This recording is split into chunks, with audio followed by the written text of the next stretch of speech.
Salut Sylvain, merci d'être là pour partager ton travail dans cette vidéo. Donc c'est moi qui t'ai contacté après avoir vu ton travail sur Instagram que j'avais découvert, je pense, il y a quelques temps, mais je l'ai redécouvert avec ton travail sur Lucas que tu as partagé, je pense, il y a un mois peut-être, je sais plus. Oui, oui, quand le film est sorti. Bah justement, j'aimerais me concentrer principalement sur cette partie-là parce que sur ton site, on peut voir que tu as fait plein de choses différentes, notamment aussi dans de la bande dessinée ou dans de l'illustration, de magazines et plein de choses comme ça.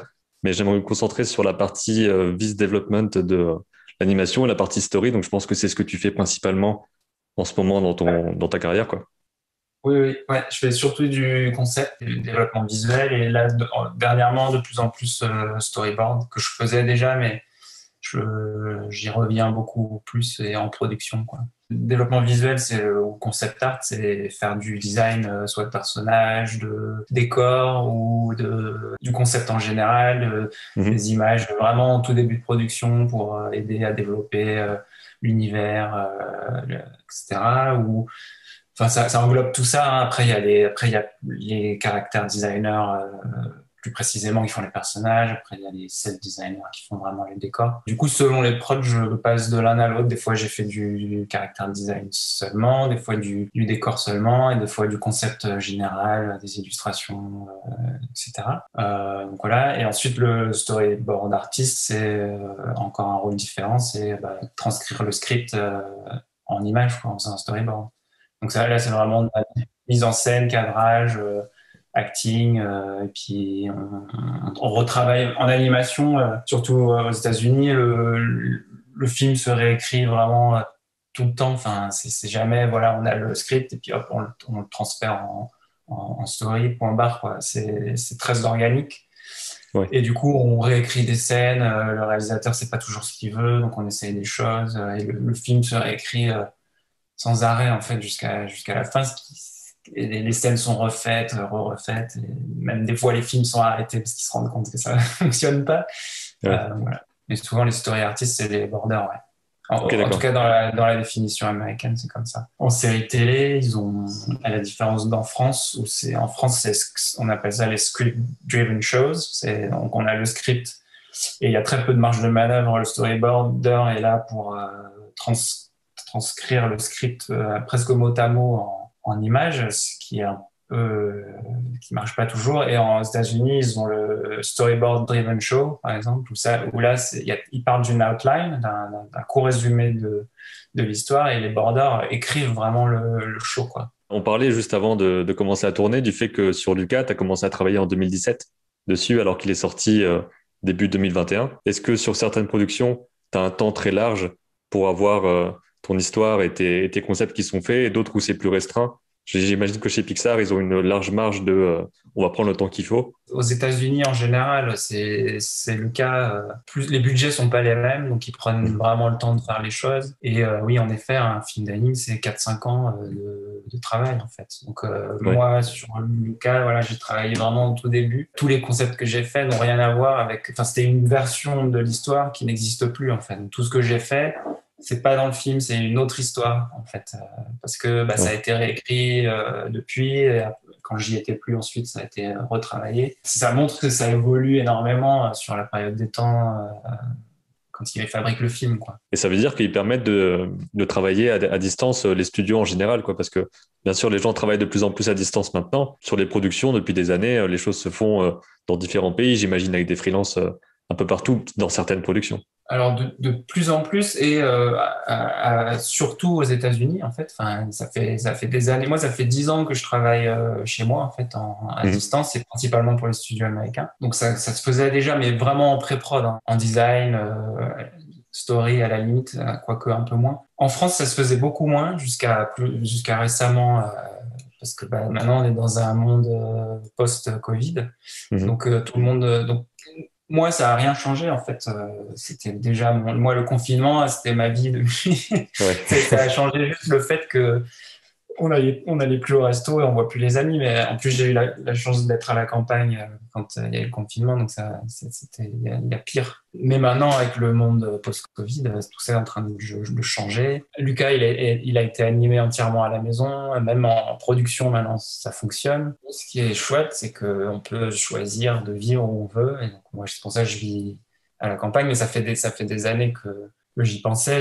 On a fait le pas 2 ans, il y a 2 ans, et c'était avant le Covid. Enfin, c'était déjà dans les plans. Mais maintenant, voilà, on peut. Après, faut aimer ce mode de vie Mhm. aussi, hein, de travailler chez soi tout seul. C'est pas pour tout le monde, hein, ça dépend des personnalités. Moi, ça me va très bien. Je suis super content et je peux travailler où je Ouais. veux.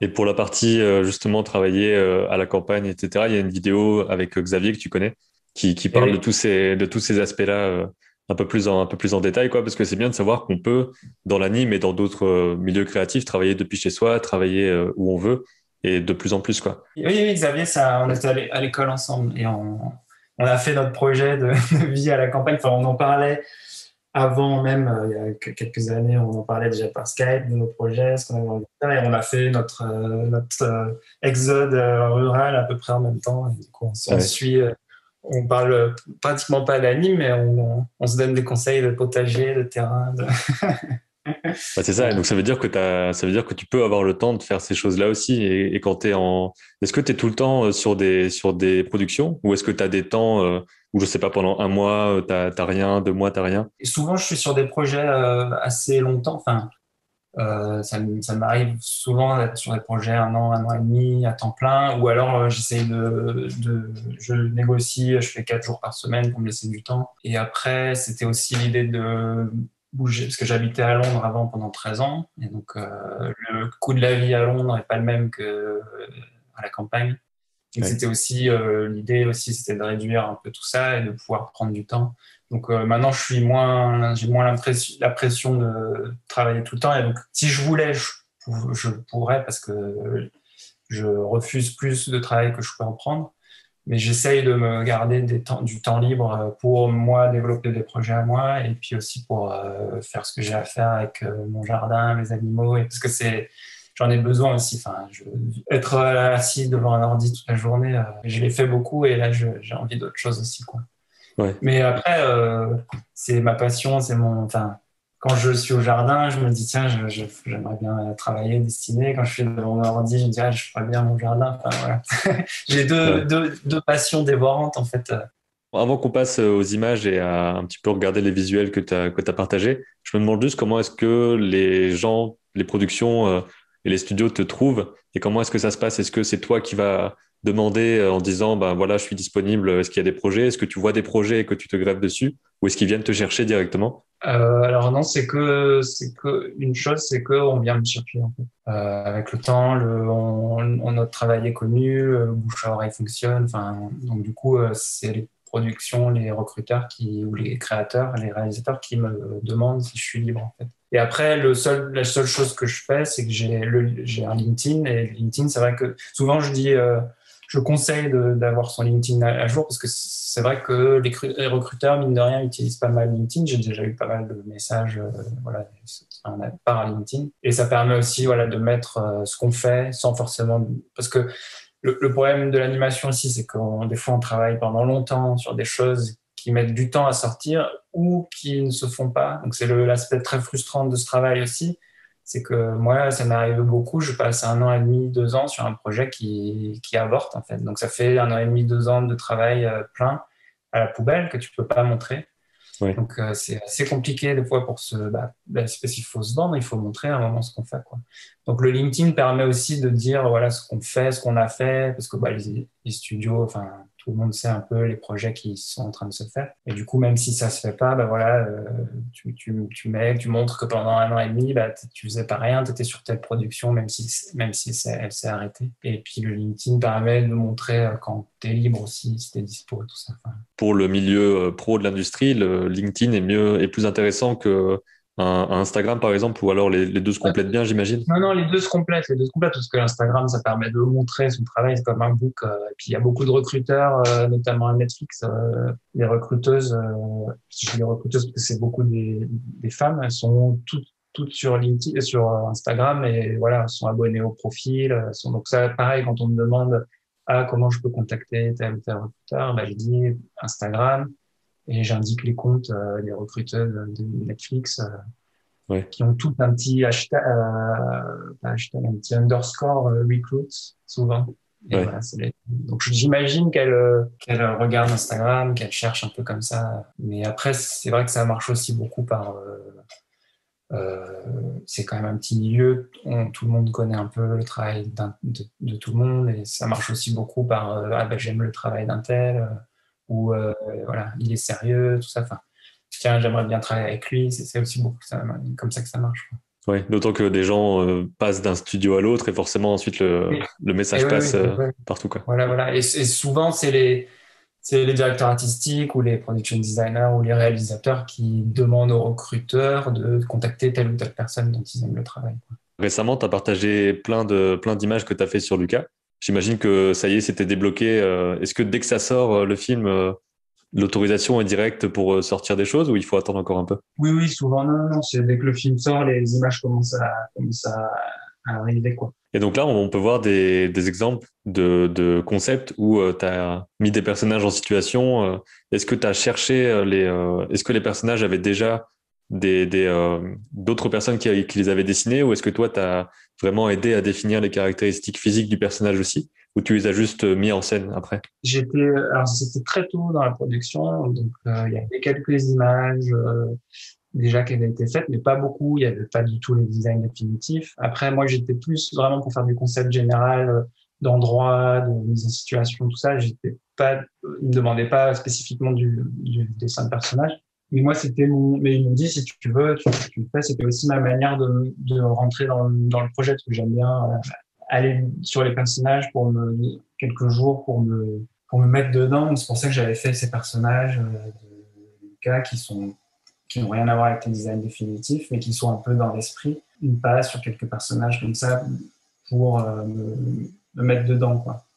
Et après, j'ai fait surtout donc ça, c'est des concepts qui sont plus du tout dans le film final. Donc, c'était ce qui est devenu la tour, en fait, où ils Ouais. ont leur petite collection d'objets. Donc au début, ils savaient pas trop si c'était dans une grotte, où c'était, ce que c'était. Donc j'avais suggéré, voilà, on a discuté d'une épave dans l'eau. Et après, voilà, j'avais un peu développé. C'était un bateau renversé, en fait, une coque de bateau renversée, là, où ils avaient un peu pour retrouver l'esprit de la cabane des enfants, là, la cabane dans les arbres, en fait. Un truc un peu perché, mais il y avait quand même une entrée aquatique sous-marine, ils devaient aller dans l'eau et c'était comme une poche d'air dans une grotte. Enfin, du coup, ils arrivaient en monstre marin et ils étaient là en humain, quoi. Est-ce que ça veut dire qu'à ce moment-là, dans le script, c'est les deux personnages, ils vont dans un endroit où ils sont là en secret et c'est juste ça. Et ensuite, c'est à toi et à d'autres personnes qui font le même travail de définir les choses. Je crois que il n'y avait pas de script et c'était une discussion avec le réalisateur, en fait. Il m'expliquait, il m'a expliqué l'histoire, il m'a décrit les lieux, ce qu'il cherchait à faire. Donc les choses n'étaient pas encore définies et ces images servaient à lui donner des idées, à l'inspirer voilà, pour faire le script, quoi. C'est pour ça que là, le bateau, là, il est à moitié dans l'eau, des fois il est sous l'eau. Enfin, c'était pour voir comment il réagit en fait à ça, quoi. Donc là, pareil, voilà, là, c'est aussi la petite cache avec les objets sous l'eau. Donc ils sont en monstre. Mais bon, voilà, du coup, en voyant ça, tout d'un coup, tu te rends compte que oui, mais le problème, c'est que tous ces objets, ils sont dans l'eau, la conservation, c'est pas terrible. Enfin, ça va être... donc, voilà. Et donc là, il y avait la version sous-marine, et puis après, bah, j'avais fait une version au sec. Mais bon, ils sont quand même en monstre marin. Bon, bref, le monde sous-marin était beaucoup plus développé. En fait, Isola del Mar, qui est maintenant juste la petite île avec la cache de Alberto. En fait, c'était toute une ville, un village comme les Cinque Terre, mais c'était un faux village en haut d'humains, un peu carton-pâte décor, et toute la ville, en fait, était sous-marine, la ville des monstres marins, était dans la baie, cachée des humains. C'était super cool, mais ça posait aussi, enfin, je comprends pourquoi ils ont simplifié. Ça posait plein d'autres problèmes aussi, cette histoire. Il y a des trucs qui fonctionnaient pas encore, en fait. Ouais. Mais c'est pas grave, on faisait quand même des images là-dessus. Et même en le faisant, je me souviens que je me disais, tiens, mais ça va poser des problèmes d'histoire, ce setup et tout. D'ailleurs, je me demande, est-ce que tu vois le travail des autres personnes qui font des recherches en même temps que toi? Est-ce qu'il y avait une équipe de recherche et que tu voyais ce qu'ils faisaient ou pas du tout? J'avais accès à ce qu'ils avaient bien voulu me donner. Ils m'avaient fait un petit dossier. Je me souviens qu'il y Ouais. avait des images de notamment Tadahiro Uzegi, qui était trop belle. Du coup, j'étais un peu, un peu impressionné. Je me disais, oups, comment j'ai... Et puis quelques autres images de Daniela, qui était ma production designer. Et puis après, beaucoup de références, en fait, de Chico Terre, des photos de mes enfants. Donc là, ça aussi, c'était donc dans les maisons de la ville qui étaient un peu vides, un peu comme un décor de cinéma. Voilà, il y avait des trappes qui allaient dans le monde sous-marin. Ils allaient surveiller, et donc ils essayaient. Il y avait la menace des humains qui venaient au large de l'île. Donc c'était vraiment une version de l'histoire qui a rien à voir. Et après, moi, je savais pas, comme j'ai bossé, enfin, je savais pas quand le film est sorti, je savais pas ce qu'ils avaient gardé ou pas. Enfin, tu vois, c'était la surprise de voir qu'au final, rien n'était resté. C'est vrai que tu as fini ton boulot et après tu as attendu 3 ans pour te dire, bon, ben, comment ce sera Oui, à la oui, fin parce que voilà. t'as pas d'infos entre-temps, forcément, quoi.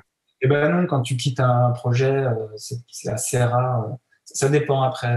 Les projets sur lesquels j'étais dernièrement, j'ai un très bon rapport avec Mark Osborne, le réalisateur. Donc, il me semble que j'ai encore accès au serveur et tout. Donc, si je voulais, je pourrais aller voir ce qui est en train de se faire, tout ça. Enfin, ça dépend Mm. des productions, des projets. Mais bon, souvent, quand on quitte, c'était pareil sur Boxtroll. J'avais fait le character design vraiment au tout début. Et après, j'avais aucune idée. Après, ils avaient changé de réalisateur, ça avait été remanié, tout ça. J'avais aucune idée de ce qui allait. Quand j'ai vu le trailer, j'ai vu ce qu'ils en avaient gardé de mon travail ou pas. Et je crois que Boxtroll, ça venait d'un livre, non? Un roman jeunesse, c'était beaucoup Ok. plus développé. Il y avait plein de personnages. Enfin, ils ont coupé. Le film, c'est vraiment une version édulcorée. Et après, il y a d'autres choses sur des prods. Je me souviens Hôtel Transylvania 2. J'ai travaillé 6 mois sur il y avait toute une scène à Paris. Donc, il m'avait donné, en ayant grandi à Paris, il m'avait donné toute la séquence à designer. Donc, il y avait un hôtel, les cafés, les trucs. J'avais bossé 6 mois dessus et puis au final, le film a été réécrit, coupé, la scène coupée. Donc voilà, c'est plus dans le film. 6 mois de boulot, après c'est pas grave, hein, mais 6 mois de boulot pour rien. Donc c'est aussi la différence avec les budgets américains, c'est que ils peuvent se permettre de jeter beaucoup d'argent par les fenêtres en faisant des choses, en faisant pendant des mois et puis en faisant un virage à 180 et puis en changeant tout quoi. En tout cas, pendant la pré-production, quoi. C'est sûr Oui, qu'après, voilà. c'est clôturé, mais Ouais, et encore, il y a des projets, je pourrais plus en citer, mais qui ont été changés même en cours de production, réanimés. Enfin, ça arrive, hein, ça arrive. est-ce que tu as des images quelque part de Hôtel Transylvanie 2, si tu as mis cette scène-là ou quoi? Oui, voilà, donc il y avait les scènes à Paris, avec les décors de café dans les petites rues. C'était la nuit. D'ailleurs, on voit que tu travailles autant sur des persos que sur des décors, quoi. J'imagine que c'est ton passif illustration qui fait que tu as besoin de savoir un peu tout faire, quoi. Et bah oui, mais c'est marrant parce que en fait, au début, enfin, parce que j'ai fait beaucoup de character design, Laika, j'ai fait du design de personnages, ça. Et en fait, je me pensais pas vraiment à un décorateur, quoi, enfin, de décor. Et en fait, c'est quand j'ai bossé sur Popeye, Gandhi Tartakovsky m'a demandé de bosser sur Popeye. Et en fait, bah, Popeye, les personnages sont déjà faits. Puis il avait un super artiste qui bossait vraiment dans le style Fleischer. Donc, il n'y avait pas besoin de travailler sur les personnages. Donc, c'était vraiment que du décor. Donc, bah, il m'a demandé ça. Enfin, je me suis lancé dans du décor. Et puis voilà. Et ensuite, j'ai rebossé pas mal avec lui sur les hôtels Transylvania. Pareil, les personnages étaient déjà faits, donc c'était vraiment surtout du décor, des lieux, tout ça. Et au final, j'en ai fait à bloc beaucoup, beaucoup. Ouais. Par la force des choses, je me suis mis à faire énormément de décors. Est-ce que les décors le fait d'avoir fait des décors sur Popeye, est-ce que ça t'a un peu débloqué quelque chose ou tu t'es dit, bah, en fait, je peux le faire est-ce que ça t'a donné confiance dans le fait d'en faire d'autres après, si tu n'étais pas habitué avant? Oui, oui, sûrement, sûrement, parce que mes tout premiers sur Popeye, je trouve pas ça terrible. Et puis après, ouais, je me suis vraiment. Après, j'en faisais aussi un illustrat voilà, j'en ai toujours fait. J'ai toujours Mm. fait du décor et du personnage et de l'illustration en général. Donc c'était déjà là, mais c'est vrai que le pousser à ce point-là, à faire que du décor, ça, c'est hyper formateur en fait. Ton rapport aux références pour les décors, par exemple, est-ce que tu regardes beaucoup de photos, que tu vas ensuite croquer, déformer, est-ce que tu mélanges des références? Est-ce que je sais pas, même parfois certains font une sorte de base qu'ils font en 3D très basique pour tester des trucs. Moi, je regarde des photos, mais je décalque jamais. Enfin, je suis pas un fou de la doc. Enfin, je me fais voilà un petit dossier de référence pour m'imprégner, pour regarder les détails, pour utiliser plus les détails et les trucs qui font un peu la vie des choses, enfin, des endroits. C'est ça que j'aime bien, en fait, c'est rajouter de la vie dans les décors. Même quand je fais des décors, j'essaie de les personnaliser, de faire de la vie, de donner du détail, montrer que c'est un lieu habité. Qu'est-ce qui fait sa spécificité, tout ça. C'est une couche que tu peux rajouter en plus qui n'existe pas forcément dans les références, quoi. Et ensuite, par rapport à la 3D, alors c'est un truc que je devrais faire plus parce que bah, j'ai une formation vraiment classique, dessin pur, j'ai fait de la perspective dans des études, tout ça. Donc je fais tout et j'aime bien aussi les choses un peu déformées, que ce soit vivant. Je fais beaucoup tout à la main.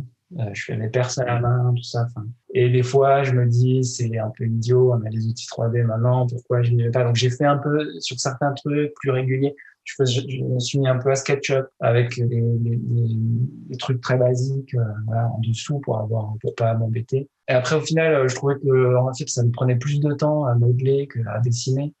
Donc, et comme quand on a des deadlines, bah voilà, il faut livrer régulièrement. Du coup, je me suis dit, je suis pas assez. Pourtant, j'ai fait de la 3D, j'étais animateur 3D, j'ai fait de la modé, mais j'ai un peu oublié tout ça. Et dernièrement, j'ai commencé à regarder Blender aussi parce que c'est quand même super cool. Mais c'est pareil, c'est une question de temps. J'ai pas trop le temps de. Quand je suis sur une prod, bah, je dois livrer mes images, donc j'ai pas forcément le temps de perdre du temps à me perdre dans le soft. Donc, je dois sortir mes images et quand je bosse pas, je préfère faire autre chose plutôt que d'apprendre Blender pour. Enfin, Ouais. donc, mais parce que je fais à la main, mais c'est vrai que des fois, voilà, je me dis, je pourrais être plus efficace comme ça. Tu parles des rendus quand tu fais une prod. Est-ce que tu envoies tout ce que tu as fait dans la semaine à la fin de la semaine et ensuite tu as des retours? Comment est-ce que ça marche ce truc-là? Alors, souvent, oui, voilà, souvent c'est des incréments de semaine en semaine. En fait, tu as une semaine pour faire ton boulot. C'est pour ça que quand je faisais, des fois, je négociais de bosser 3 ou 4 jours par semaine. C'était pas évident parce que je devais quand même rendre. Au final, je faisais le boulot d'une semaine en 3 ou 4 jours. Ouais. Ouais.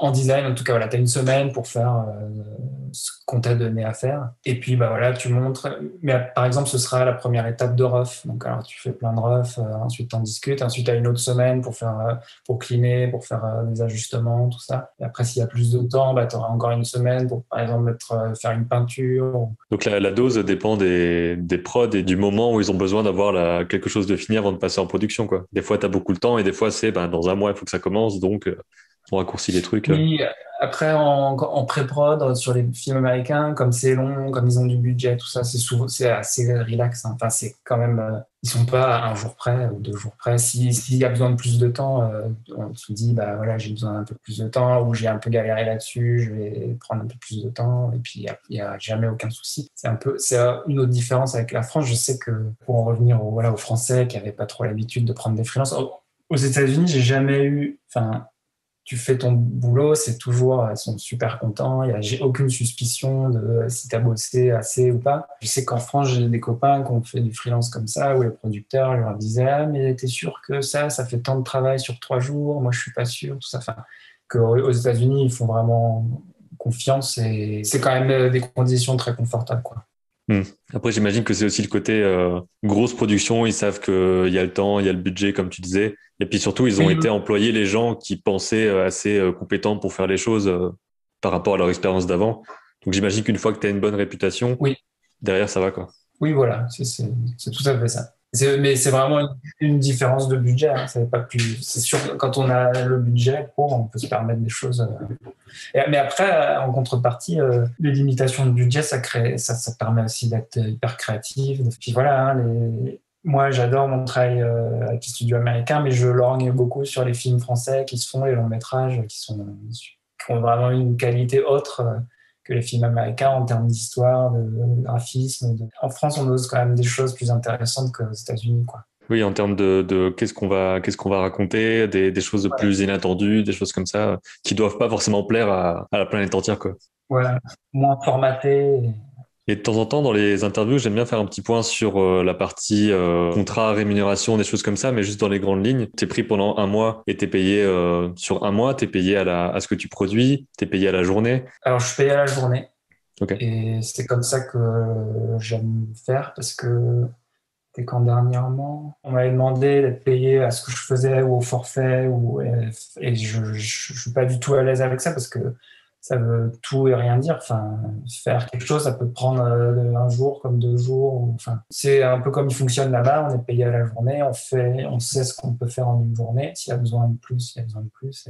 Et après, c'est souvent, voilà, j'ai mon rate à la journée et c'est souvent, je suis pris pour 4 semaines ou pour tant de mois. Pour un an, voilà, j'ai un contrat à Netflix, j'avais un contrat sur un an, et au bout d'un an, soit on renouvelle un an, voire juste quelques mois, ou après c'est les rolling contracts, c'est voilà, de semaine en semaine. Ça continue Ouais. jusqu'à ce que ça s'arrête, quoi, en gros. Hmm. Mais ensuite, chacun est libre d'arrêter, eux comme moi. Hein. Si je dis, voilà, je veux passer à autre chose, je le fais. Et donc, tu es en tant qu'indépendant freelance, donc ça veut dire que tu as ton entreprise personnelle, quoi. Et oui, je suis pas du tout intermittent, je l'ai jamais été, en fait, parce que je travaille principalement pour les États-Unis, rarement en France.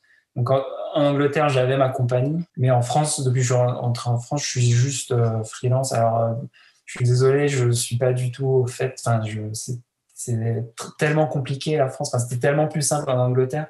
Je redécouvre le système fiscal français et je sais même plus. J'ai pris une comptable parce que j'ai du mal à m'en sortir Ouais, avec tout ouais. ça. Donc je sais même plus c'est quoi mon statut exactement. C'est freelance. Selon le revenu que tu as, c'est soit une entreprise individuelle type micro-entreprise, soit une EURL peut-être, Ouais. où tu peux avoir plus de revenus là-dedans. J'imagine qu'il y a des clauses qui font que tu peux pas forcément dire tes rémunérations sur tous les projets, mais est-ce que tu as une base de dire par journée, au niveau que tu as maintenant, c'est à peu près ça, ou des choses comme ça, histoire que les gens puissent se rendre compte de ce que ça veut dire? Je vais pas dire quel est mon rate, mais Ouais, souvent j'indique en fait aux États-Unis ils ont la guilde de l'animation, enfin et en fait ils éditent chaque année une grille par rôle, les grilles de rémunération par poste parce qu'ils font un espèce de sondage dans l'industrie et voilà ensuite ils éditent une fiche et donc ça permet en fait tout simplement de se situer. ouais, c'est ça. Le tout, c'est de pas se faire avoir en étant payé trop peu, parce que c'est Ouais. toujours pareil. On n'a pas forcément des productions tout le temps. Donc, il y a ce truc de je travaille pendant un mois, mais peut-être que l'autre mois, je travaille pas. Ça dépend des fois. Et l'autre production sur laquelle j'aimerais bien un peu discuter, c'est alors je sais pas trop comment l'appeler, mais c'est Mitchells, parce qu'il a eu plusieurs noms, je crois, qui s'appelait Déconnecté au début ou un truc comme ça. Mitchell Says the Machine, c'était le nom original. Et ensuite, Ok. je pense que voilà, ils ont fait une recherche un peu marketing à l'américaine. Ils se sont rendus compte que beaucoup de films d'anime, c'est un mot parce que c'est catchy, tout ça. Donc Ouais. ils l'ont mis en Connected, ce qui était vraiment nul. Et au final, comme je pense que ça a été récupéré par Netflix à cause de la Ouais. pandémie, ils ont eu un peu plus de liberté parce que Netflix, ils offrent beaucoup de liberté aux créateurs. Donc, à mon avis, ils ont demandé est-ce que vous voulez reprendre le titre original et c'est ce qu'ils ont fait et ils ont bien fait parce qu'il est vachement mieux. Donc, moi, j'ai bossé pas longtemps. C'était pareil, c'était entre deux grosses prods, dont une. Ouais. Ce qui est drôle, c'est que tous les films qui sont sortis sur lesquels j'ai travaillé et que j'ai pu mettre enfin des dessins, c'est les films sur lesquels j'ai travaillé moins longtemps Ouais. entre des prods plus grosses d'un an qui se sont cassés la figure ou qui sont pas encore ça. Donc c'est un peu l'ironie du truc. Donc Mitchell, j'ai fait 2 mois un peu à la rescousse pour les aider. Donc c'était vraiment, ils savaient pas trop ce que devait être cette cité, des robots, la fusée, tout ça. Donc c'était pour un peu donner des idées comment ça fonctionnait. Alors il y avait l'énergie, puis ils ont simplifié là aussi. Il y avait tout plein de trucs. Voilà, alors il y avait le campus de ce truc un peu à la Apple là, qui se transformait en ville robot. Alors c'était un peu comme j'avais une idée des Rubik's Cube, le truc qui se retourne. Donc voilà, c'était un peu du dessin technique pour essayer de voir qu'est-ce qu'ils aimaient pas. Ça veut dire qu'à ce moment-là, d'autres gens avaient déjà proposé des choses et toi ensuite, tu avais ces bases-là pour partir sur autre chose peut-être. Alors non, parce que c'était un lieu qui commençait à explorer et il y avait quelque chose, et c'était pareil, c'était très d'exploration très libre. Ouais. Donc il y avait un peu tout à faire là-dessus. Donc j'avais vu un petit peu de choses, mais vraiment pas beaucoup. Enfin, ils n'étaient pas hyper contents. Ils essayaient de chercher d'autres choses. Donc avec d'autres artistes, des fois ça donne d'autres idées. Donc voilà, ça c'était le design du bâtiment de l'espèce de compagnie là. Mhm. C'était un peu ça au final, très simple. Donc là, c'est vraiment de l'exploration de forme, quoi. Parce que les couleurs, c'est un peu tout le temps les mêmes dans ce que tu montres ici. Donc il y avait peut-être déjà cette piste de ce sera du rose-violet, Oui, quoi. oui, c'était, oui, oui, oui, le violet, l'espèce de violet rose, là, c'était déjà le langage de ça, quoi. Donc ça, c'était les petits pods dans lesquels ils prennent ils mettent les humains prisonniers, qui devaient en fait s'empiler. Ça, il y avait une espèce de système d'ascenseur. Donc c'est très, voilà, développer un peu toutes ces idées. Il y avait voilà, la fusée, donc en fait, elle était composée de tous ces petits pods où il y avait les humains, donc ça se remplissait. Ouais. Ensuite, il y avait un espèce de champ d'énergie. Voilà. Donc, ensuite, il y avait la voiture qui devait monter dessus, ouais, commencer à se déployer. Mais ça, je crois que c'est plus trop parce qu'ils ont coupé un peu, ils ont simplifié. Le bâtiment qui s'envole, qui se transforme, tout ça qui s'ouvre, la fusée, tout ça. Donc, voilà, c'était la petite scène de la bataille à la fin, de la mer qui se fait poursuivre par les robots. Mhm. Ça, je crois que ça a été enlevé. Il y avait la scène où il y avait le cœur principal de la structure qu'elle enlevait, tout ça. Donc, moi, c'est plus des choses plus organiques que je fais d'habitude, hein, plus Ouais. moins technique. Bon, après, voilà, je peux le faire, mais c'est moins ma sensibilité naturelle. Donc, ça m'avait surpris qu'il m'avait demandé ça. Mais en même temps, pourquoi pas, parce que c'était vraiment de l'idée qu'il cherchait, quoi. Donc, Ouais. Ouais. après, j'avais fait, hein, voilà, ça c'était pour un film de Gandhi qui s'était pas fait aussi. Une ville de fusée, rétro, tout ça. Enfin, mais après, du coup, c'est bien aussi de se faire retrancher dans ces Ouais, c'est retranchements, sûr. enfin, de se faire emmener dans des choses qu'on n'aurait pas faites de nous-mêmes, en fait. J'étais pas forcément content de ce que j'avais fait, mais eux, ils y avaient trouvé des bonnes idées, ils étaient contents, voilà. Et au final, ça me fait faire des choses que j'ai pas l'habitude de faire, donc ça me dérange pas. Est-ce que tu as un peu ce truc t'essayes vraiment d'avoir l'idée parfaite et t'es parfois frustré d'envoyer quelque chose qui n'est pas aussi bon que ce que tu imaginais? Ou alors tu arrives à travailler tout ce qu'il faut à chaque fois? Ah non, non, j'en vois plein de trucs. Il y a tout, il y a des trucs bien et je mets même les choses que je montrerai pas forcément. Enfin, même des trucs très rough ou des trucs. Après, ça dépend des étapes et tout, mais Ouais, des fois, j'ai honte de montrer des trucs, mais il peut en ressortir des choses intéressantes. Enfin, le directeur artistique ou le réalisateur, il peut trouver quelque chose qui l'intéresse, même dans les plus petits roughs, les plus simples. Et même après, là, sur Pixar, où il n'y avait pas beaucoup de temps, j'envoyais des trucs vraiment très rough au début. Mais c'était une étape, c'était pas grave, mais ça aidait quand même à avancer et tout. Mais non, non, c'est jamais parfait à chaque fois. Il y a plein de trucs que je montre pas après sur les sites et tout, mais qui font partie du processus et qui sont des trucs vraiment pas terribles, quoi. bah, je pose la question exprès justement pour le côté c'est comme ça, peu importe le niveau dans lequel on est, quoi. Parce que je sais que quand on commence, on peut avoir l'impression que on fait des trucs qui sont pas bons, etc. Mais c'est le cas aussi plus tard. C'est juste qu'il faut pousser les Ah concepts et bah, recommencer. Ce qu'on voit, c'est que le final qui a été montré à la fin. Enfin, vraiment se ah oui, rappeler que oui, non, c'est mais- toujours comme ça pour toujours, quoi.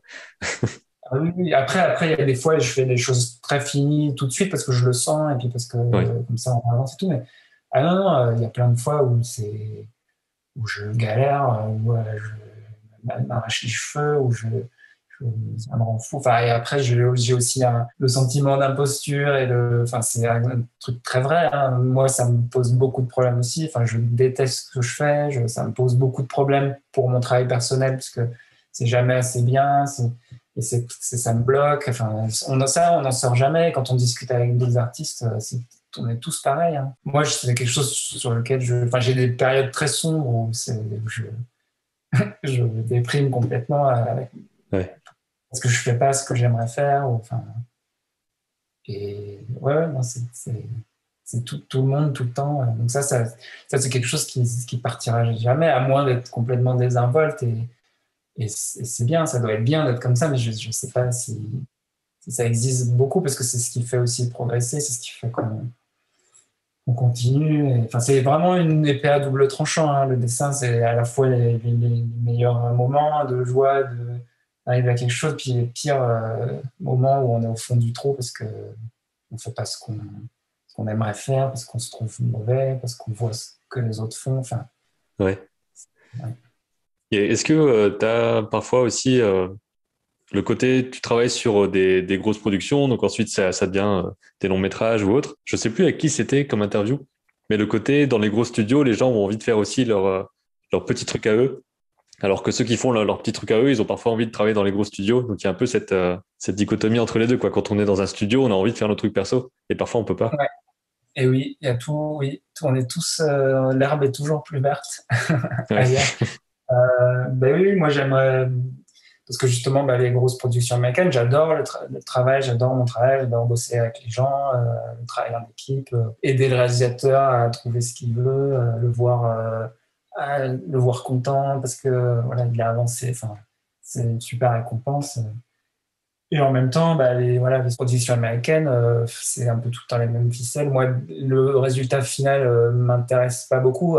Il y a des fois des petites perles, voilà, Lucas, les Mitchells, tout ça, mais qui sont assez rares. Moi, il y a des films sur lesquels j'ai travaillé que j'ai pas vu. Le produit final m'intéresse pas. En fait, c'est pas moi la cible et c'est pas. Donc c'est pour ça que voilà, j'avais un projet de court-métrage. Je voulais quelque chose de plus personnel, qui ait du sens. Et même aussi la BD, moi, c'est quelque chose que j'ai toujours voulu faire, pour laquelle je nourris une petite frustration, que je vais peut-être opérer un petit changement là, mais j'en fais pas parce que bah, d'en vivre, c'est compliqué, quoi. J'ai plein de copains qui galèrent en BD. Je suis bien content de faire de l'animation. Et je discutais avec des auteurs de BD récemment qui commencent à bosser dans l'anime, qui me posaient des questions. Enfin, moi, je lui disais, bah, moi, j'aimerais bien faire du livre, un nouveau film, pourquoi machin. Et lui, il me disait, ah, un nouveau livre, pourquoi. Et puis, ouais. tiens, ça commence à bien m'amuser de bosser avec des gens sur des projets sympas, et puis quand même un peu plus rémunérateurs. Donc voilà, il y a toujours ce truc. Je pense qu'on est des éternels insatisfaits, hein, tout comme on est insatisfait de notre travail. Mais c'est ce qui nous motive aussi. Mais oui, oui, il y a ce truc-là de vouloir toujours un peu l'un et l'autre. Ouais, ouais. Puis c'est par période aussi. J'imagine que là, tu auras peut-être une période de BD où tu sors un livre en 2 ans et tout, alors qu'ensuite tu vas retourner dans un autre type de production. Enfin, J'ai pas encore trouvé le bon équilibre pour ça. J'aimerais bien arriver à faire, oui, à bosser en ligne, mais là, après, prendre du temps pour faire de la BD et tout ça. Parce que des fois, comme je travaille des fois sur des productions à long terme, voilà, un an et demi. Et puis après, enfin, j'ai pas trouvé cet équilibre-là. Pour l'instant, j'ai trouvé l'équilibre travail-vie. Et là, j'ai pas encore trouvé l'équilibre par rapport à l'animation et autre chose, quoi. Mais bon, après, c'est aussi des choses plus personnelles. J'en reviens à ce qu'on disait sur voilà, les moments compliqués où on n'aime pas forcément ce qu'on fait. Mon travail en animation, en fait, j'ai l'impression que ça me va bien de faire du dessin qui n'est pas forcément montré, en fait, parce que je produis, je sors des choses, tout ça, mais peu importe que ce soit fini, que ce soit bien, que ce soit... Ça participe à un truc plus grand, c'est pas figé. En ouais. fait, l'idée de faire un livre, une BD, tout ça, il y a un côté qui me terrifie, c'est de figer les choses pour toujours sur une page, en fait. Voilà, c'est un truc Bah, dans je ma comprends. tête, hein. Je comprends. Mais c'est une espèce de blocage que j'ai, en fait. Et j'aime tellement la BD, presque trop, que voilà, au final, ça peut bloquer aussi, de se dire, ah, je vais rater, enfin, voilà. Bah, surtout que dans une BD, ouais, on est un peu le seul maître à bord, quoi. Il y a éventuellement Ouais, quelqu'un au scénario ou quoi, mais c'est souvent une personne qui fait tout le truc. Et c'est vraiment ton projet perso et tout ça. Et j'imagine qu'une BD qui marche, ça fera peut-être plus plaisir qu'un film sur lequel tu as travaillé qui marche, quoi, forcément. oui, oui, oui, ouais, ouais, c'est sûr. Bah, je me posais un peu la question aussi justement, tu parles de projets courts, de projets longs. Est-ce que tu as plusieurs projets en même temps des fois? Si tu es sur un projet d'un an et demi, est-ce que tu as d'autres projets en même temps ou c'est vraiment un an et demi complet sur une seule production? Alors, je l'ai eu fait plus tôt parce qu'il y avait un peu ce stress du freelance où il faut prendre le boulot tant qu'il est là et puis quand viendra le prochain projet. Donc, et puis je voulais aussi, j'avais ce projet hein, de pouvoir travailler à la maison où je voulais, tout ça. Donc, je voulais me faire comme des clients, enfin, qui reviendraient régulièrement, ça. Donc, je faisais à la fois du film, j'ai bossé un peu dans la pub, je faisais du concept, donc, puis un peu de BD, tout ça. Donc, plus jeune, j'ai fait des trucs vraiment en parallèle, hein, la journée anime, le soir, illus, BD, des concepts pour des pubs, tout ça. Mais je le fais de moins en moins parce que j'ai vieilli et que bosser tout le temps à l'ordi, enfin, être sur, enfin, c'est d'un point de vue santé, ça ne le fait plus trop, et puis que j'ai Ouais. plus trop envie de faire ça. J'ai envie aussi de me garder du temps de qualité de vie.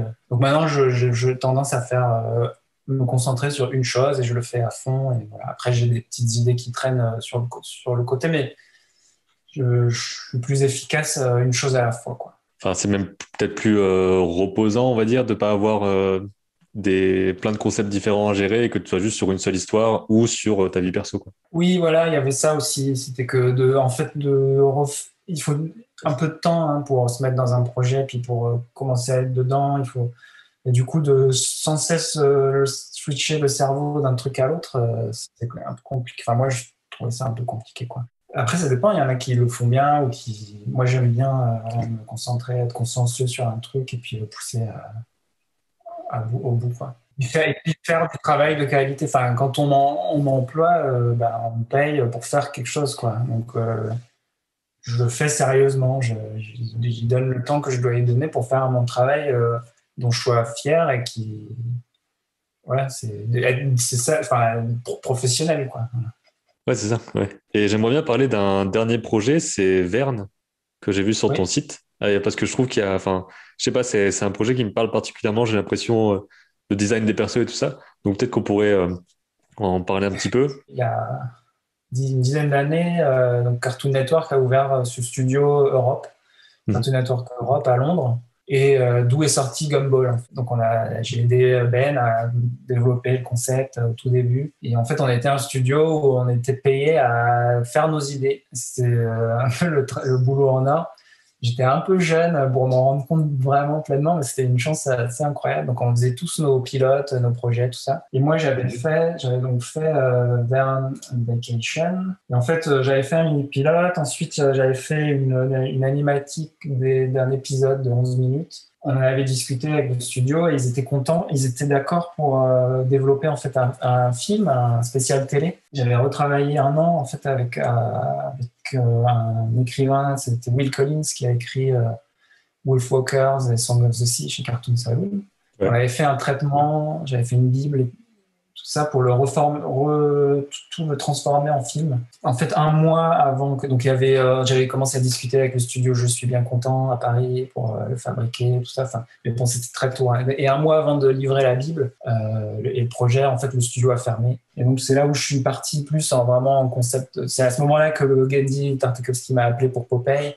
Et c'est là que j'ai commencé à faire du concept vraiment pour du film à plein temps chez moi. Et je sais pas si tu as quelque chose que tu voulais ajouter, quelque chose à partager, à te dire, un conseil, un truc qui te viendrait pour les gens qui regardent et qui seraient intéressés pour faire un peu ce que tu fais, quoi.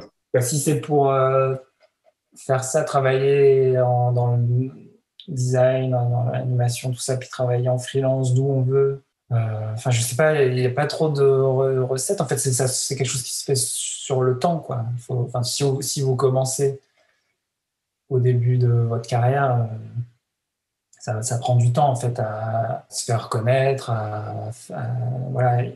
Aussi, l'animation prend du temps, donc c'est souvent 4-5 ans sur des projets, donc ça mettra du temps avant d'avoir des choses qui sortent et pouvoir montrer des projets. Et ensuite, voilà, un projet en amène un autre, et puis ça fait un peu boule de neige comme ça aussi, hein. Mais ça prend un peu de temps, en fait. Du coup, se lancer directement voilà, en freelance chez soi, tout, c'est peut-être un peu compliqué. Moi, je vous conseillerais de faire des expériences en studio d'abord.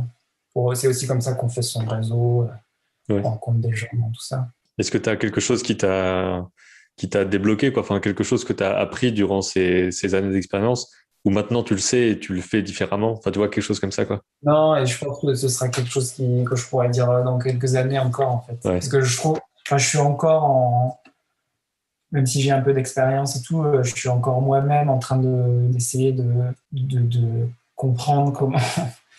Enfin, parce que faire du concept et du board pour des films, c'est pas, c'est une étape, en fait. Enfin, j'aime faire ça, j'ai aimé faire ça. C'est ce que je voulais faire aussi, mais là, j'aimerais bien évoluer vers d'autres choses. Donc, je ferai pas, enfin, même si j'en ferai peut-être toujours régulièrement, parce que c'est aussi comme ça que je paye mes factures. Enfin, c'est pas une fin en soi de faire du concept pour du film. Je me dis pas, ah ben voilà, je suis là où je voulais être. Voilà. Ouais, Je, ouais. c'est en perpétuelle évolution, quoi. Je pense que ça résume bien le principe de ces métiers, BD, illustration, film, c'est on va passer d'une phase à une autre. On peut très bien à un moment donné se mettre à la réalisation si on a vraiment un projet qu'on arrive à vendre et tout. Donc Ouais, ouais. c'est très mouvant, quoi. Ouais. Et oui, oui. Et puis après, après c'est bon, après c'est un autre sujet, hein, mais c'est compliqué parce que ça revient un peu avec le mode de vie que j'ai choisi, les choses dont vous avez discuté avec Xavier et tout. Enfin, je me pose beaucoup de questions par rapport à aussi ces métiers dans l'utilité en fait, dans Oui, tout ce dans qui la se passe. façon globale, à quoi ça sert, quoi. Oui, oui, Je vois ce que voilà. tu veux dire. Enfin, des fois, je me dis c'est un peu futile, quoi. Mais en même temps, non, parce que c'est là, alors c'est pas futile, la culture, c'est pas futile. Mais bon, voilà, c'est des questionnements autres hein, qui font partie d'un tout. Mais... Ah ouais, je comprends ce truc-là. Je pense qu'on finit par se demander ça à un moment donné, quoi. Et oui, oui, parce que je regarde beaucoup aussi d'autres choses, de gens qui font voilà, du maraîchage, qui font des choses, qui s'installent, qui font des choses concrètes pour la communauté, pour enfin, des métiers vraiment utiles, concrets, tout, que je trouve hyper intéressant. Mais bon, c'est autre chose. Hein. Enfin voilà, c'est ça ce que je disais. J'ai deux passions et deux questionnements en même temps qui s'affrontent des fois. Ouais. Enfin, voilà. On en reparlera peut-être dans une autre vidéo, pourquoi pas. Et puis sinon, il y a aussi celle Oui, avec oui, Xavier qui a mis un peu en route ce sujet de l'animation dans ce contexte-là et aussi l'animation en tant et que oui, moyen de pouvoir ensuite produire quelque chose quand on aura les moyens de le faire. euh, Enfin, il y a tout ce truc-là qui intéresse certainement de plus en plus de monde aussi maintenant, quoi. et oui, non, oui, bah, c'est un peu un phénomène de société, c'est un peu nos générations, c'est aussi des sujets d'actualité. Et c'est vrai qu'il y a de plus en plus de. Et puis maintenant qu'il y a Internet et qu'on peut le faire, enfin, il y a 25 ans, c'était impossible de travailler comme ça à distance. J'aurais jamais pu faire ça. Enfin, les générations avant, ils ne pouvaient pas bosser comme ça chez eux où ils voulaient. Donc voilà, c'est aussi le contexte qui fait que c'est possible, la technologie qui avance et qui rend ça possible, Ouais. mais qui est aussi énergivore et qui pose d'autres problèmes. Enfin bon, Ben voilà, c'est bon, c'est des serveurs. après, c'est la boucle sans fin de Et ah oui, oui, mais ça, oui, mais ça. Je suis un peu dans le même truc des fois, donc je comprends, je comprends. Bah, écoute, merci d'avoir partagé tout ça. Et puis, bon, on pourra peut-être faire d'autres vidéos sur d'autres sujets si un jour ça t'intéresse de discuter d'autres choses. et ben, Ça reste ouvert, quoi. Voilà. avec plaisir.